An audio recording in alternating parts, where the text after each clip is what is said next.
Səlbi kayfiyatqa əsir bolmaslıqның 3 çarəsi. Abdori Dr. Mark Travis. Həmmimiz qayda türlük səlbi kayfiyatlarning iskanchisiga tushib qilishdan saqlanolmaymiz. Gerçi bəzida kayfiyatlarning iskanchisidan qutulish ba'zi mushkul bo'lsa-mu, lekin ko'pincha psixologlar kayfiyatning o'z navbatida kishining zihniyati va xarakteriga aloqador uchurlarni ko'rsatib beradigan aynak bo'la oladiganligini bildirishmoqda. Halbuki agar kayfiyat sizni tamoman chirmib olsa, u chaqda siz kayfiyatingizni anqirishga amalsiz qilishingiz mumkin.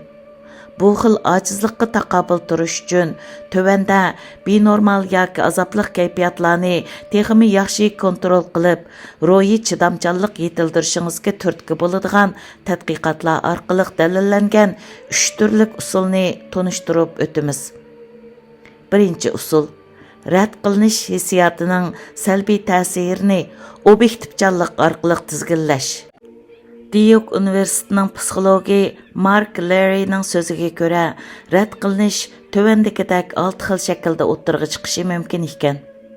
Birinchi tanqid, ikkinchi xiyonat, uchinchi aktiv ravishda ayrilish, masalan, nikohdan ajrashish, to'rtinchi passiv ravishda ayrilish, masalan, orig'i ilinmaslik, beshinchi zo'qlanolmaslik, oltinchi ko'ldiriltish.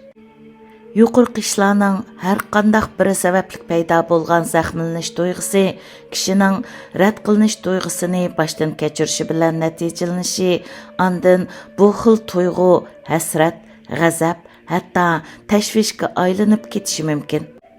Kishilarning rad qilinishdan iborat subyektiv tuyg'uni his qilish uchun haqiqiy ravishda rad qilingan bo'lishi shart emas.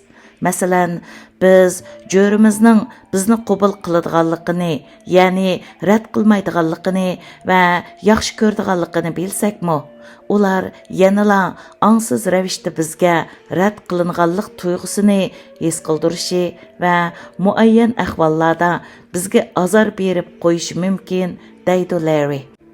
Larry'ning bildirishicha, biz o'zimizdagi rad qilinish tuyg'usini tizginlash uchun oldi bilan cho'qim qabul qilinishning o'zimiz uchun nemish shuncha muhimligini tushunib yetishimiz kerak ekan. Qisqartib aytganda, kishilar o'zlarini biror shaxs yoki guruh uchun yuqori munosabat qimmatiga ega deb qarasa, andin o'zini qabul qilingandek his qiladi ekan.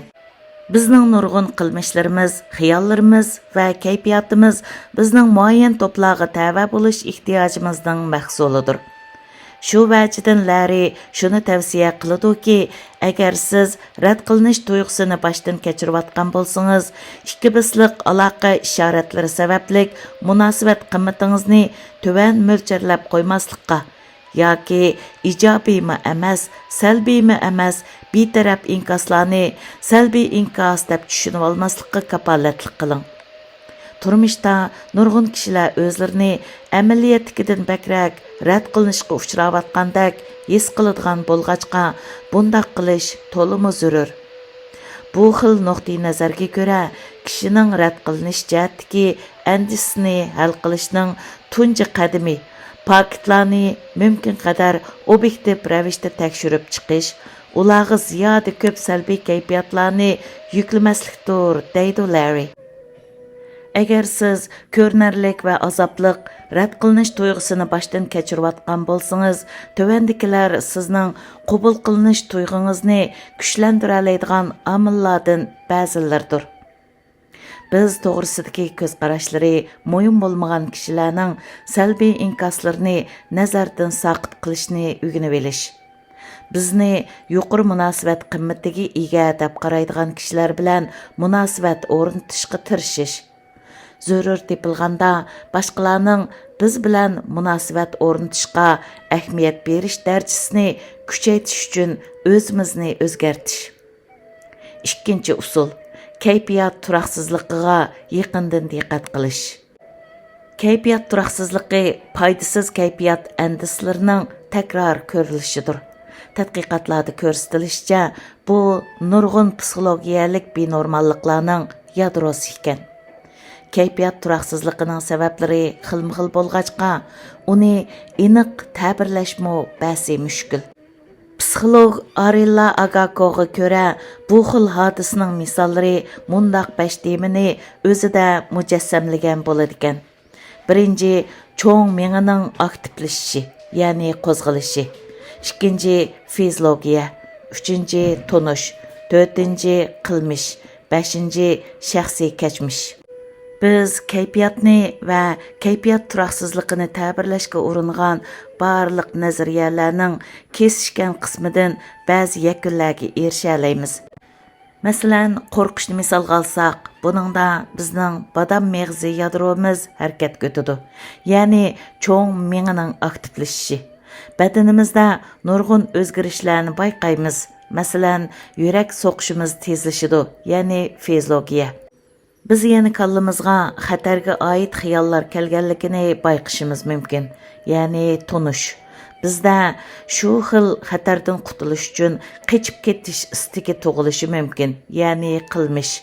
Shundaqla biz bu xil kechirmamizni o'xshamagan usullarda bayon qilishimiz mumkin, ya'ni shaxsiy kechmish deydi Akago.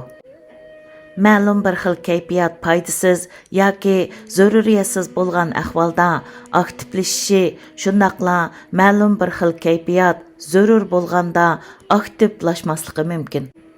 Ma'lum bir xil kayfiyatning darajasining shu vaqtda zarur bo'lgandan bak yuqori yoki bak tuvan bo'lishi ko'p uchraydigan ahvoldir.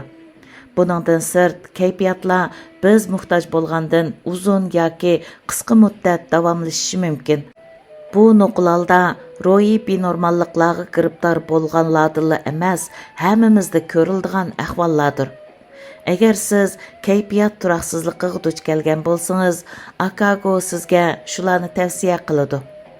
Kayfiyat uchun vaqt ajrating. Eng yaxshisi, ozoda va daxlisiz muhitda uning uchun bir qancha minut vaqt chiqiring. Kayfiyatning vujudingizdagi ifodalarini to'g'ri bayqashga tirishing. Shu xil kayfiyatga, ya'ni tushkunlik, qayg'u, hasrat, qo'rqinch, tashvish, titliq degandek ism qo'yib beqing.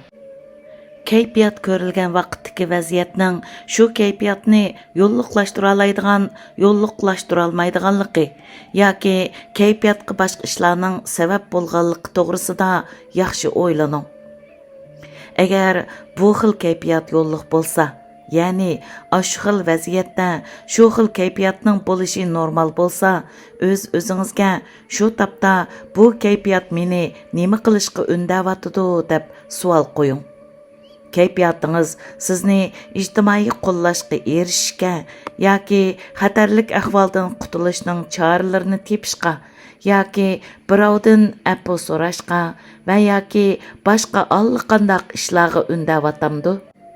Agar kayfiyatingiz yo'lliq bo'lmasa, o'z-o'zingizga yoki shu xil ahvolga duch kelgan do'stingizga ko'rinishda shu kayfiyatga sabab bo'lgan shu voqeani boshqacha izolash mumkinchiligi bormi yo'q deb savol qo'ying. 3-usul. Kayfiyatingizdagi davolg'ishni tafakkur bosug'isi orqali tizginlang. Kayfiyatlar to'lqinga o'xshaydi.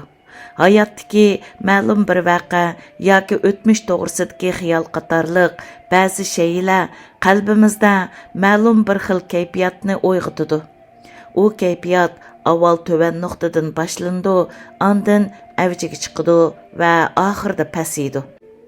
Psixolog Jennifer Willicksning bir turlik tadqiqotidagi ta'biriga ko'ra, tafakkur bosug'isi kayfiyatning kuchlik ojizlik darajasini ko'rsatadigan uqum bo'lib, shu bosug'idan o'tib ketgandan keyin tafakkur mantiqidan bakrak hissiyotning ta'siriga uchraydi.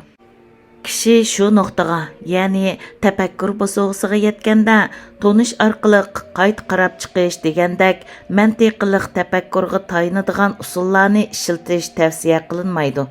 Chunki tafakkur bosug'isidan o'tgandan keyin kishining murakkab tonish iqtidorida kashili ko'riladi.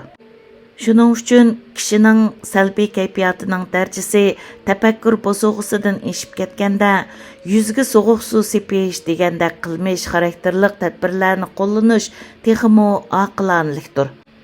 Bu haqda payg'ambar alayhissalom shundoq degan: birinchidan, sizlardan biringlar o'r turgan chig'ida achchiq kelsa o'ltirib olsin. Achchig'i yansa yandi, yanmasa yetib olsin. Abu Davud 4782 hadis. İkinci, sizlardan biringlarning achchig'i kelganda gap qilmay jim turib olsin. Sahihul Jami 693 hadis. Maqola tamam. Manba Uyg'urlar tor jurnali 35 sonidan ilindi.